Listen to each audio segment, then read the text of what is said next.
পৃথিবীতে কিছু কিছু ডিবেট অসীমভাবে চলতে থাকে।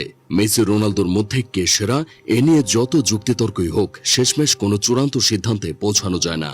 ফুটবলে এমন আরেকটি অমীমাংসিত বিতর্ক আছে, যা খেলোয়াড় বা কোচ নিয়ে নয়, বরং এটি দুইজন সাংবাদিককে ঘিরে। ফুটবলের সবচেয়ে জনপ্রিয় দুই ট্রান্সফার গুরু ফ্যাব্রিজিও রোমানো এবং ডেভিড আর্নস্টেইন। রোমানো না আর্নস্টেইন, কে সেরা তা নিরপেক্ষভাবে বলা কঠিন। দুজনই তাদের পেশাদারিত্বের স্বাক্ষর রেখেছেন অসংখ্যবার। আবার মাঝে মধ্যে কিছু ভুল তথ্য বা কোনো খেলোয়াড় নিয়ে অতিরিক্ত বায়াসও তাদের ক্ষেত্রে দেখা গেছে। তবুও ফুটবল ট্রান্সফারের খবরের বাজারে এদের অবস্থান একেবারে শীর্ষে।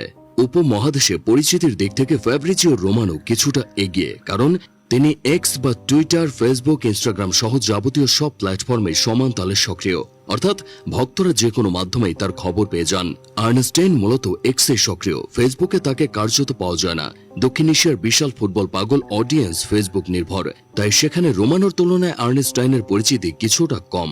তবে বড় বড় স্কুপে আর্নস্টেইন বহুবার রোমানোর আগে খবর দিয়েছেন। যেমন 2023 সালের 19 জুন রাতে তিনি প্রথম জানান, আর্সেনাল ডাচ ডিফেন্ডার জুরিয়েন টিম্বারকে আনতে কাজ করছে। প্রায় $30 মিলিয়ন প্রস্তাব দেওয়া হলেও আয়াক্স চাইছে 50 মিলিয়ন।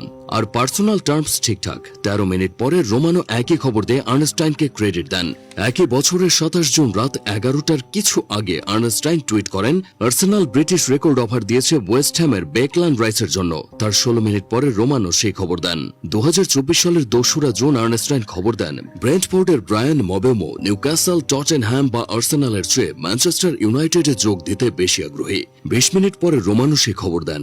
আগস্টের শেষ দিকে ম্যাক টমিনিকে নিয়ে তিনিও এগিয়েছিলেন। তিনি জানান, ম্যাক ইউনাইটেড ও নাপোলি চুক্তিতে পৌঁছেছে। রোমানো একই খবর দেন 2 মিনিট পরে।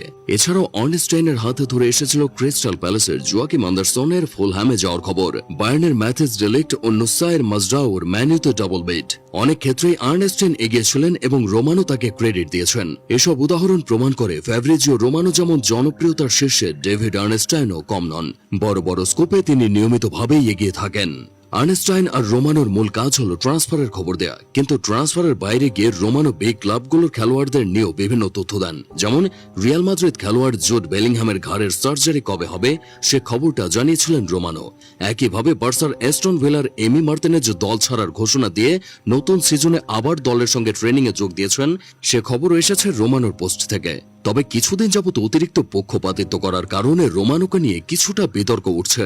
যেমন লামিন ইয়ামালের খাওয়া, গোসলের মতো ব্যক্তিগত তথ্য শেয়ার করা, সবসময় বয়স নিয়ে কথা বলা। এসব কারণে ভক্ত মহলের একটা অংশ লামিনের প্রতি রোমানোর দুর্বলতার কথাও তুলেছেন।